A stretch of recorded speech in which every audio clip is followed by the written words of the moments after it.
Hindi lang selebrasyon ng kaarawan ng inatupag ni Donnie Pangilinan ngayong buwan matapos niyang ilaan ang espesyal na okasyon sa pagtulong sa mga kabataan. Bagamat ipinagdiwang ng aktor ang kanyang ika-28th birthday noong February 10, nagpatuloy pa ang kanyang birthday spirit sa isang makabuluhang gawain.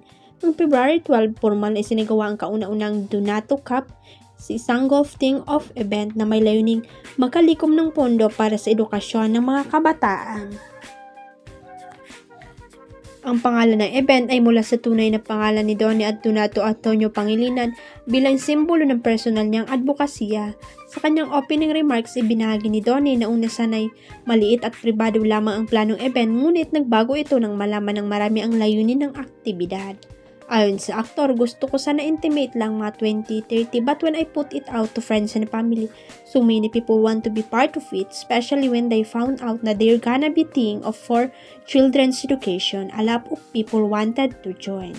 Sa uling bahagi ng kanyang mensahe, inialay ni Donato ang Donato Cup sa kanyang yumaong lolo na kanyang kapangalan. Pinalaga ng kapuso aktor na si Willa Ashley ang mga natatanggap na batikos kaugnay ng kanyang height. Habang siya ay naka-stream at naglalaro ng online game, hindi na nakatiis ang binata at nagsalita na hinggil sa patuloy na nagsasabing hindi siya matangkad. Ginagawang pangkabuhayan yung pambabash, wala na ba kayong ipapambash kundi height ko, saan ni Will?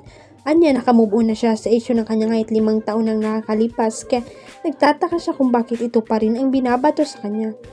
Diyos ko, 5 years na akong tapos dyan, wala na ibang mahanap, sabi ni Will.